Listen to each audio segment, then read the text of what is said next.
Have you ever stopped to consider the invisible weight of your own thoughts? We've been taught to treat our minds like private theaters, where our ideas and emotions are just internal spectators without consequence to the outside world. But what if that conventional wisdom is a dangerous lie? The profound teachings of Allan Kardec reveal a truth that could fundamentally change how you live. Your every thought is a broadcast, a signal that actively invites specific spiritual entities into your life. The tormenting cycles of misfortune and the baffling persistence of negative feelings may not be random luck. They may be the direct result of a frequency you are unconsciously transmitting. In this essential deep dive, we are going to explore the 5 most treacherous mental patterns that, according to the vast research of Spiritism, throw open the spiritual doors to lower, obsessive influences. We will not just identify these spiritual vulnerabilities. We will equip you with the precise practical techniques used by the greatest spiritual mentors to instantly neutralize them. This is not about fear. It is about empowerment through spiritual knowledge. It is time to move from being a passive recipient of influence to becoming the sovereign master of your own mental realm. If you are ready to seize control of your inner world and claim your spiritual freedom, please take a moment right now to like this video and subscribe to the channel, so you never miss the key to protecting your spirit. Let's begin this journey to true mental security, the vibrational universe, the mind, as a perpetual transceiver. The human mind is not merely a passive organ for processing information. It is a highly sophisticated and perpetually active transceiver, constantly transmitting its state of being into the spiritual ether. Allan Kardec's extensive research, conducted through communication with numerous elevated spirits, established that the quality of our thoughts determines our spiritual frequency, a concept central to the understanding of spiritual influence. Think of your consciousness as a radio station. The type of music or thought you choose to play dictates who tunes in. If your dominant mental landscape is one of harmony, benevolence, and intellectual clarity, you are broadcasting a high-frequency, complex signal. This elevated vibration acts as a selective filter, naturally repelling entities vibrating on a lower, denser scale, while simultaneously attracting spiritual companions who are aligned with wisdom and virtue, often referred to as your spiritual mentors or guardian angels. Conversely, when the mind is allowed to wallow in patterns of resentment, fear, petty desire, or sustained negativity, the frequency immediately drops. This dense low vibration is the exact wavelength on which the less evolved spirits, the obsessors, operate. They are not drawn to you randomly. They are drawn by the spiritual law of affinity, which dictates that like attracts like. Your internal state provides the perfect magnetic pull. They scan the universe not with physical sight, but by detecting these low-frequency emissions, recognizing in them a kindred spirit, or more accurately, a spiritual home base where they can continue to vicariously indulge the vices and destructive emotions that dominated them during their own earthly lives. The energy emitted by sustained negative thought is palpable to these entities, acting as an open invitation and a source of spiritual sustenance. Therefore, mastering your thought life is not a philosophical exercise. It is the most vital act of spiritual self-defense you can undertake, because your mind is the gateway, and its constant broadcast sets the terms of engagement with the entire spiritual realm that surrounds you. Spiritual proximity, the unseen circle of obsessors. A critical aspect of Kardec's teaching is the debunking of the notion that the spiritual world is a distant, ethereal realm, accessible only through extraordinary means. The truth is far more immediate. The spiritual sphere is interwoven with our physical reality, surrounding and permeating us at every moment. We exist within an unseen sea of spirits, both elevated and suffering. In this pervasive environment, the entities Kardec categorized as obsessors, spirits of an inferior moral order, are constantly active and observant. They do not need physical eyes. They operate by reading the emotional and moral signature of our thoughts. These spirits are driven by their own unresolved passions, bitterness, and destructive tendencies, which they seek to perpetuate by attaching themselves to incarnate beings. They target individuals whose spiritual vibrations are in perfect synchrony with their own moral failings. For the constant sufferer, the individual plagued by unending misfortune, or the soul mired in a chronic state of emotional torment, This condition is rarely a matter of blind fate or bad luck. It is, more often than not, a matter of vibrational compatibility. The suffering person's protracted sorrow, bitterness, or despair acts as the perfect receiving dish for the obsessor's negative influence. These spirits do not need to invent new problems. They merely amplify and reinforce the destructive mental patterns that the individual is already cultivating. They whisper suggestions into the mind, intensifying existing doubts, inflating petty grudges, and exacerbating feelings of hopelessness, using the incarnate host as an energetic battery and a means to continue experiencing low-grade, destructive emotions.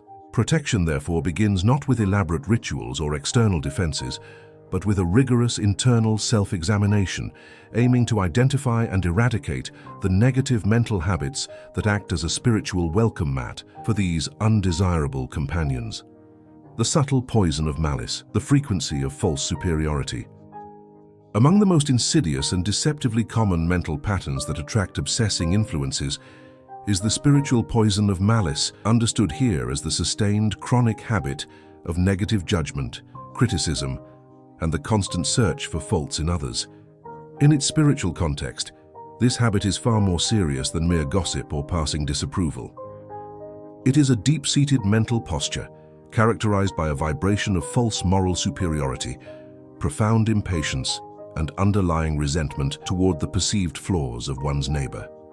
Even if these critical thoughts are never voiced, if they are merely nursed internally, the mind is broadcasting a powerful low-grade frequency of discord and disharmony. This frequency is an immediate beacon for spirits who, during their earthly existence, cultivated the very same moral vices, those who delighted in destructive criticism, perpetual complaint, and the self-exaltation achieved by tearing others down. They are drawn irresistibly to this resonance because they see in the critical mind a fertile ground, a perfect spiritual nursery for sowing seeds of conflict, division, and perpetual discontent. By incessantly focusing on the perceived errors and imperfections of those around you, you are spiritually aligning yourself with the vibrational band of moral decay. The obsessors tuned to this very frequency will hear your call clearly. They do not have to persuade you to judge. They merely inject additional fuel into the fire of your existing critical tendency, providing logical arguments and sharp-edged observations to sustain and deepen your negative assessment. The key to spiritual purity, as Kardec taught, lies in seeking the good and excusing the bad, thereby starving the critical mental habit of its spiritual fuel. The unhealed wound, resentment as spiritual sustenance. If the pattern of malice is a quiet invitation to lower spirits, the conscious and sustained cultivation of hatred and thoughts of vengeance is equivalent to lighting a massive, blazing beacon in the lower spheres of the spiritual realm. This is one of the densest and most damaging mental syntonies a person can maintain. Spirits who died, consumed by unresolved fury, intense resentment, and a desperate thirst for retaliation, are drawn with an undeniable intensity to minds that actively nurture these same dark emotions. When you choose to hold on to a grudge, when you feed the desire for retribution against someone who has hurt you, you are not truly punishing that person. You are, in reality, inflicting a deep, unhealed spiritual wound upon your own perispirit, your subtle spiritual body. Obsessors are masters at detecting these spiritual injuries, which broadcast pain and vulnerability across vast distances. They approach not merely to influence, but to feed upon the acrid, corrosive energy of your lingering hatred and bitterness. They act as spiritual amplifiers, magnifying the intensity of your anger, injecting sophisticated and persuasive justifications for your vengeance, and trapping you in an agonizing, self-perpetuating cycle of pain. They use your mind as a spiritual reservoir, a place where they can vicariously relive the destructive, consuming emotions that dominated and ultimately defined their existence when they were incarnated. As great spiritual mediums like Divaldo Franco have often warned, resentment is arguably the most common and easiest point of entry for true sustained obsession, as it creates a direct, powerful magnetic link to specialized entities focused on moral and emotional destruction. To hold on to hatred is to knowingly maintain active, influential, and invisible spiritual company that works relentlessly to perpetuate your suffering. The illusion of matter, the magnetism of extreme selfishness, The third destructive pattern that acts as a potent magnet for shadowy influences is what can be termed spiritual avarice, an extreme form of selfishness that goes beyond mere attachment to physical wealth. It represents a mental state permanently fixated on material accumulation and the elevation of the self above the collective. When the mind is constantly dominated by internal dialogues centered on what can I acquire now, how can I secure more status, or the consuming envy that asks, why do others possess what I lack? You are vibrating on the frequency of greed. This specific resonance attracts spirits who in life were slaves to unbridled power, insatiable materialism, and the accumulation of things. These specific obsessors look for incarnate beings who can serve as their instruments to continue experiencing, even through a physical proxy, the sensations of power, control, and material validation that defined their lives. Cases of chronic compulsive consumerism, shopping addictions, or a desperate soul-consuming need for social status and external validation frequently have their root in this very syntonization, an alignment with spirits who remain lost in the profound illusion of matter. These entities subtly whisper suggestions of pervasive dissatisfaction and burning covetousness, driving their unsuspecting victim into a state of relentless emotional and spiritual imbalance. Kardec taught that genuine spiritual wealth lies in acts of true charity and absolute self-abnegation. By systematically moving away from these core spiritual values, you consciously align your soul with the densest entities, sinking deeper into the spiritual abyss created by dangerous and self-centered thought patterns. The desperate plea, the peril of self-destructive thoughts. Perhaps the most immediately destructive of all patterns to the very soul is the embrace of despair and persistent self-destructive thought. Thoughts that relentlessly assert, I cannot bear this life anymore. Life holds no value for me, or I would be better off dead, are not solely indicative of profound psychological distress. Within the context of Spiritist doctrine, they constitute an open, powerful spiritual summoning. These thoughts attract what Kardec referred to as suicidal spirits, those entities who abruptly terminated their physical lives and, as a result, find themselves in a state of intense spiritual confusion, deep agony, and ceaseless disorientation on the spiritual plane. In their profound pain, these disoriented spirits desperately seek relief and connection. When they detect incarnate minds that vibrate on the same anguished frequency of hopelessness, they rush to influence them. They project their own states of suffering with staggering force onto the mind of the vulnerable victim, thereby intensifying existing depression, amplifying feelings of profound emptiness, and, in the most extreme and tragic cases, inciting the very same catastrophic destructive decisions they themselves once made. It is a sobering fact that many instances of sudden, severe, and medically inexplicable depression can have a spiritual component, where the living person's mind becomes an unwilling, passive receiver for the pure, unadulterated pain of a discarnate entity.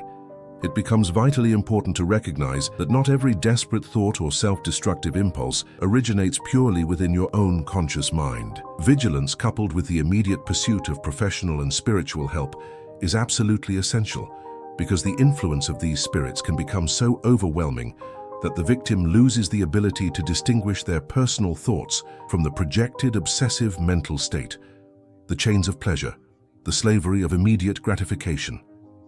The fifth and final pattern of thought that throws open the gates to the densest spiritual influences is unbridled sensuality. This category is broad, encompassing not only compulsive sexual thought, but any unchecked, insatiable pursuit of immediate physical pleasure, along with all forms of vices and deep-seated addictions that totally disregard moral or long-term spiritual consequence.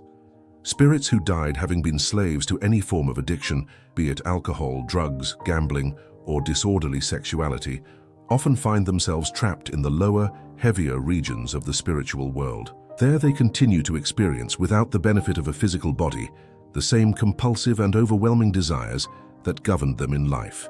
These unfortunates seek incarnate individuals through whom they can vicariously satisfy their consuming vices and addictions.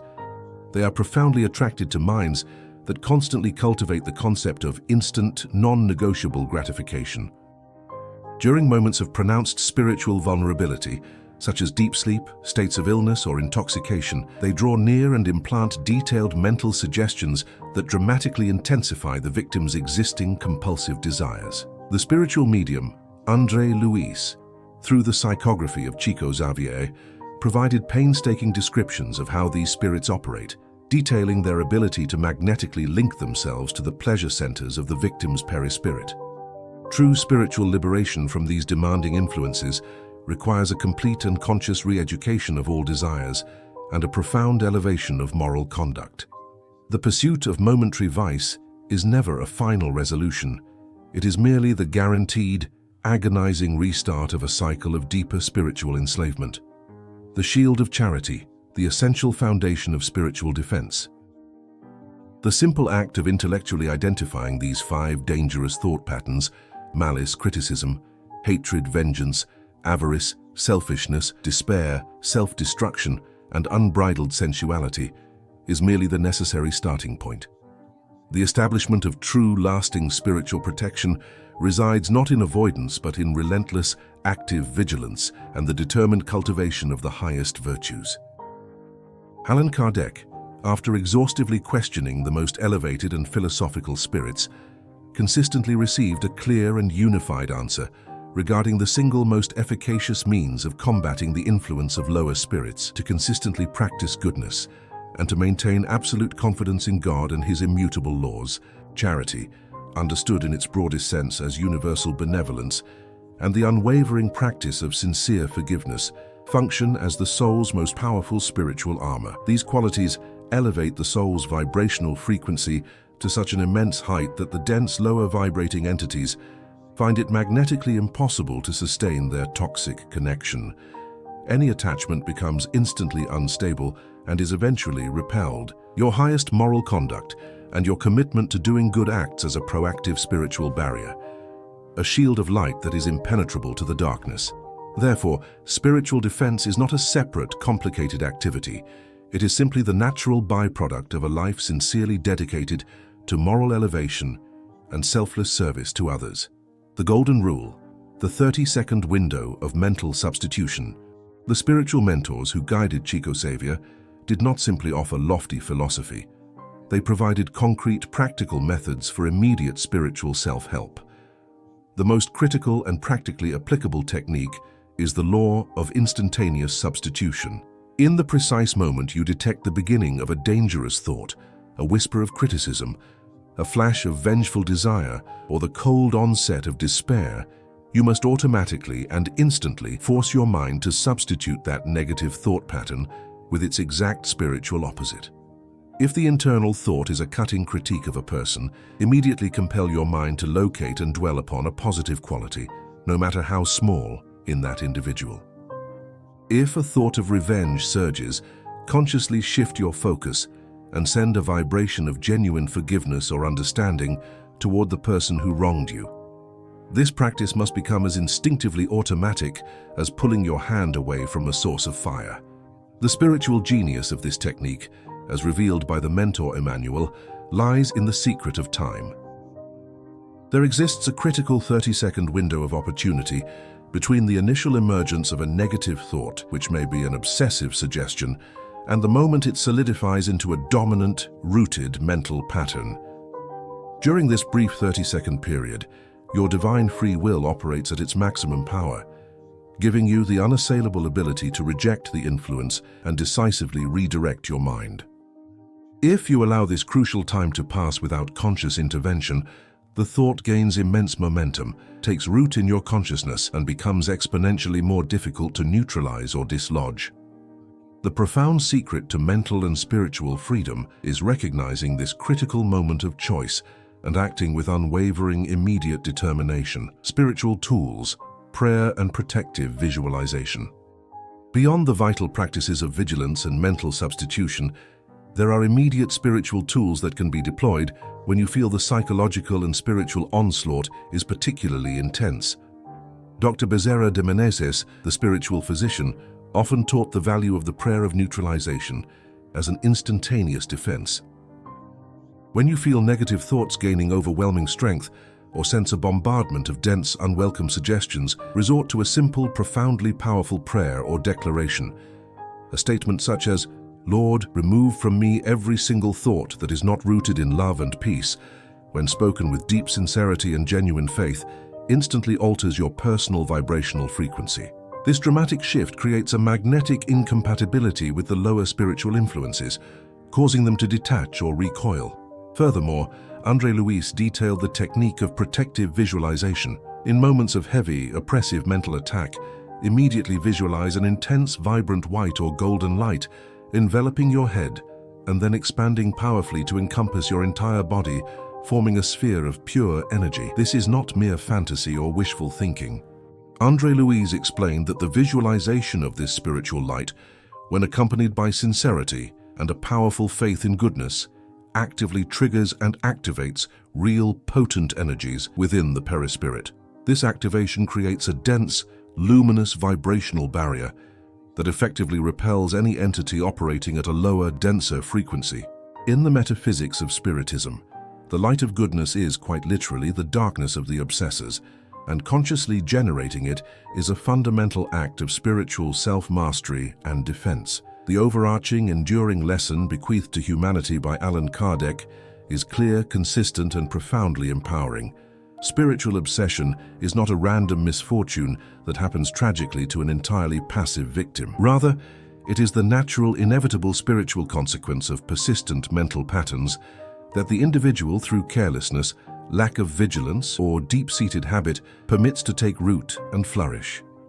The power of final choice rests, always and without exception, in your hands. You possess the sovereign ability to cultivate, even in the deepest silence of your soul, the thoughts of hatred, corrosive criticism, consuming greed, paralyzing despair, and insatiable vice, thereby consciously making yourself a willing and receptive broadcast station for the spirits who live and thrive on those lower frequencies. Alternatively, you possess the spiritual power to systematically and rigorously cultivate the high vibrational thoughts of boundless love, sincere forgiveness, profound gratitude, and dedicated service to the common good. By choosing this path of continuous moral elevation, you accomplish two monumental things.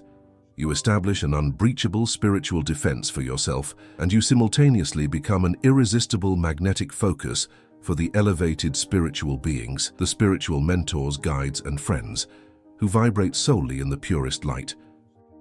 The great medium Chico Xavier, throughout his extraordinary life, served as a living, palpable testament to the power of this unwavering discipline, maintaining an almost unbroken vigilance over his mind for more than 6 decades. The true spiritual battle of all existence is the monumental conquest of one's own mind.